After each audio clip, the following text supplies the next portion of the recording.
Buffalo coffee, and we never had Nescafe, because Nescafe is Swedish. We never really got that here in Australia until about 1980s, in the 1980s. So in 1920, or World War One and World War Two, the Australian diggers would get a tin, and they would put a piece of wire on it, and they'd boil the water in the tin, and they'd get a handful of tea leaves, and they could shake them into the tin of boiling water. And therefore then it was, the brand name of the tea was Billy.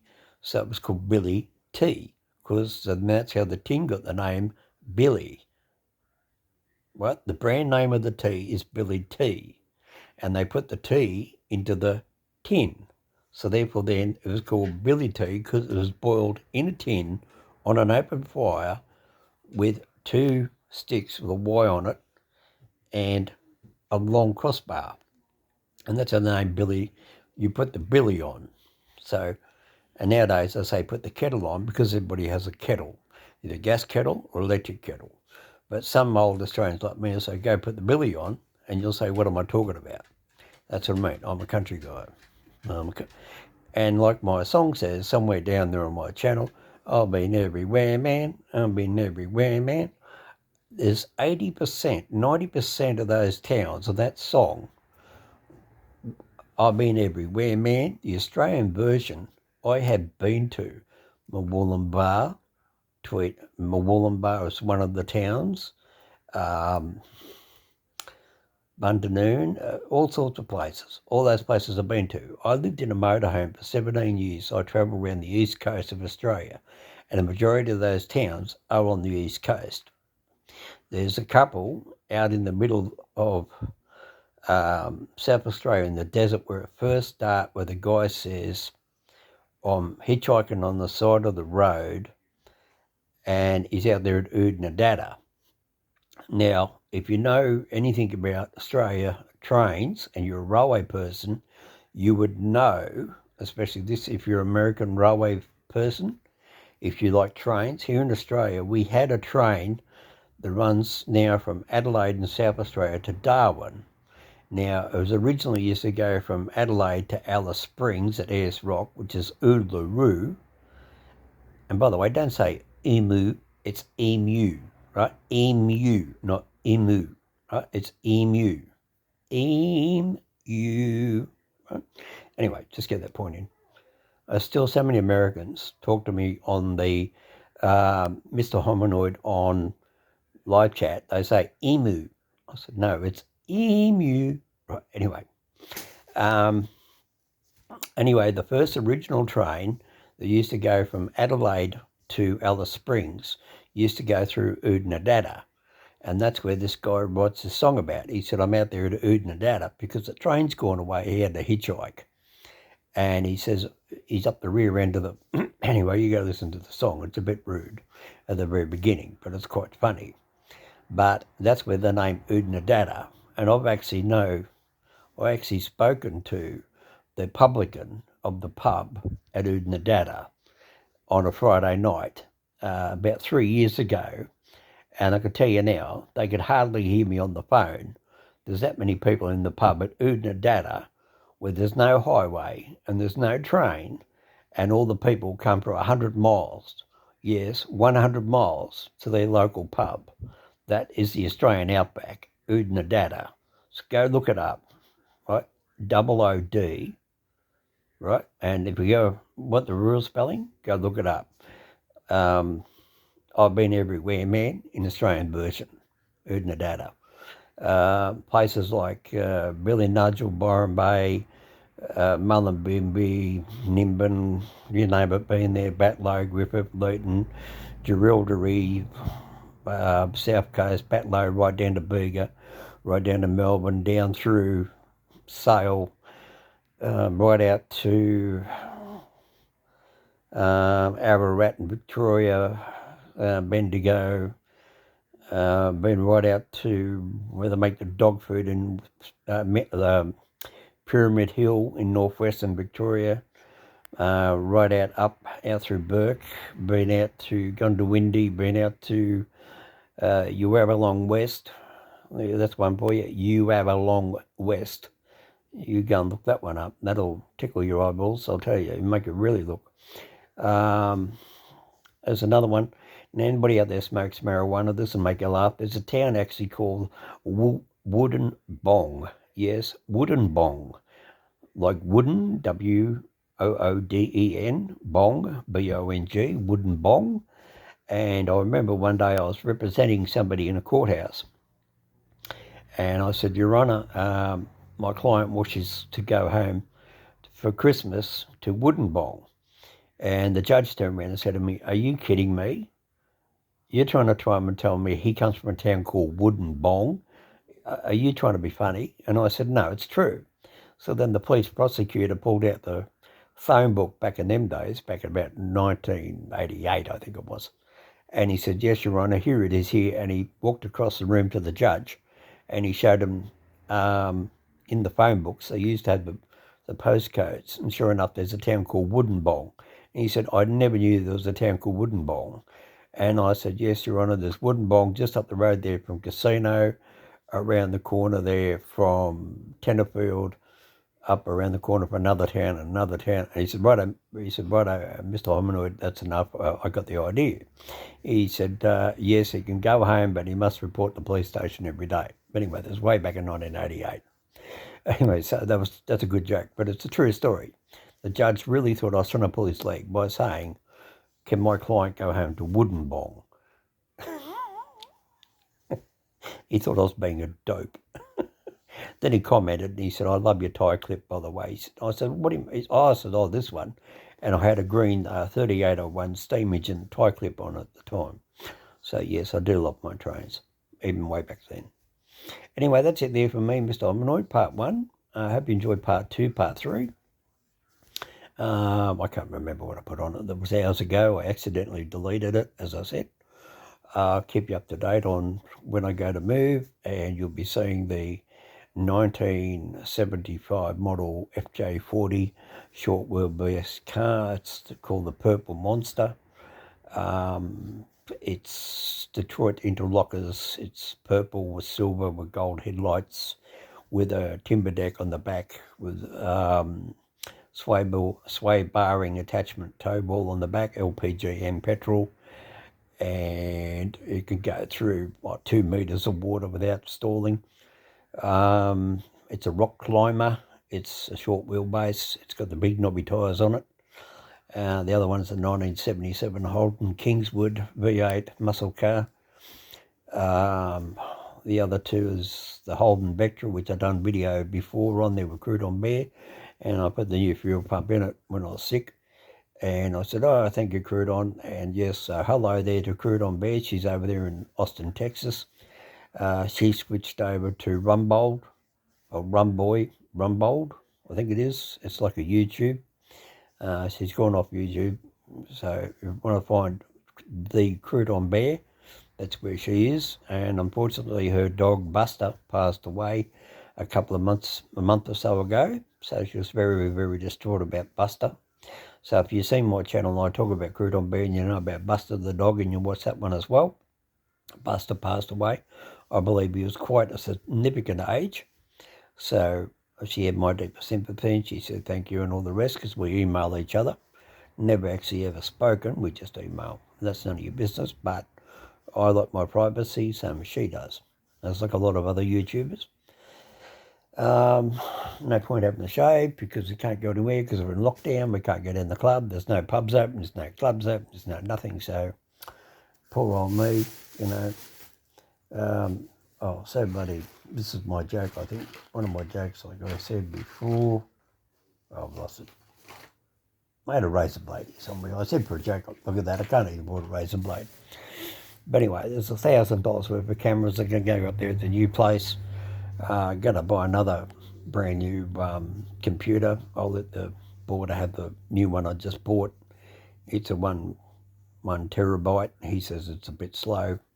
And I found out it's a couple of year old model, and I think it's about $800. So we can have that. And if he does the right thing and help me when I move house, I'll get him a 65-inch TV put in his room there with his missus. That'll be his reward for me move house. I think I'm a nasty old man, aren't I? I'm a really mean old bloke. And we're going to see about getting Mr. Hominoid T-shirts and coffee cups and hats made up, and jokes like I'm a happy hominoid and things like that, or don't be a beast, be a happy hominoid, or something like that, or put something on it, or have a hominoid of a day, because if you don't know what a hominoid is, you are a hominoid. And the part of the story is I was watching YouTube. This is how I got Mr. Hominoid's name. So I said, talking openly. Someone wrote, I was watching Mr. Beast, and he calls himself Mr. Beast. I said, why would you want to call yourself a beast and you're a human being? So then I was watching a Bigfoot story, and Yowies and Bigfoots and Sasquatch, and they say, oh, they belong to the hominoids. So I just then straight away turned around, went onto YouTube with my Google account, and I typed in and said, I want to start a YouTube channel. And I wrote in, is the name Hominoid available? And it said, yes. So then I typed in and said, is Mr. Hominoid available? And it said, yes. And then I accepted it. And that's how Mr. Hominoid come about, because Mr. Hominoid means human being. So I'm not going to call myself Mr. Giraffe or Mr. Beast or Mr. Camel or Mr. Pretty whatever, or whatever that guy is over there in England who Mr. Beast talks about, or whatever his name is, and all these other silly names I hear some of these YouTubers call themselves. I've actually just called myself a human being. So that's what Mr. Hominoid means. It's the descendancy. It's like horses and donkeys are equestrians. So if I was a horse, I'd call myself Mr. Equestrian. So because I'm a human being and you're a human being, I call myself Mr. Hominoid. So I hope you appreciate that. I didn't call myself a beast, which means I'm calling you a pack of animals. You've got to love life, enjoy life, be happy, and always enjoy it.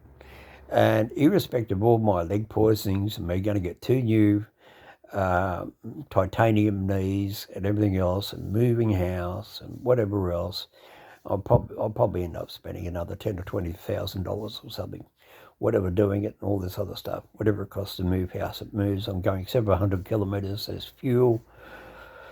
And then there's going to be paying people to do certain things because of my knees and disabilities. Let's look forward to a happy new channel that should be coming on above this. This will be history next year. I'll be able to look back at this and say, look, here I am talking about me moving, and now I have moved a year later. And we see how we go. And please like and subscribe and tell your friends and whatever else. And I'll probably be filming the days when I drive my big truck just outside that bedroom window, just over there. There's a big truck.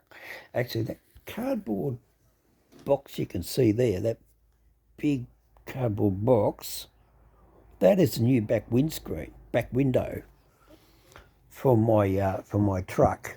And that come all the way down here from, now I pay for freight from that. That come all the way down here from Brisbane, which is 1,000 kilometres north of where I am. And then I got the new front windscreen for the truck, which is now sitting down in the glass warehouse. And for me to move house, I've got to do a couple of minor things on the truck, and then I'll be taking that window, that back window, and the front windscreen rubber. Now this is how much money I'm spending. The front windscreen rubber alone to put the front truck windscreen in was $220 delivered, and that come down here from Brisbane. That's right. So I'm then going to take the truck and the rubber in the other room, that back window over there, put that in the truck, drive it down to where the front windscreen is, the new windscreen. I want to replace it. The other one was usable, but it's, 40 years old. It's a vintage truck. It's a 1984, 86 model Mitsubishi FM, which is a 11-ton truck. It's got a big table tray on the back, which I can carry my tractor and trailer on, or put my forward drives on. I could put, I've had 7 quad bikes on it. That's how big it is. And I used to take the guys out I drive the truck with 2 people in the truck with me, and the others are following the car, 4 people in the car, and we could take 7 quad bikes or motorbikes out, and they'll all be loaded on the back of the truck. And of course, then I, as an engineer, then refitted the rear end of the truck to make it so these big ramps could go up, and they drive their quad bikes and motorbikes off. I made that. It was $1,300 alone just for the two great big ramps. But I don't tell anybody that until now because I'm moving. It's under quarantine, and anybody caught on the road, unless you've got a legitimate reason, it's a $1,000 fine.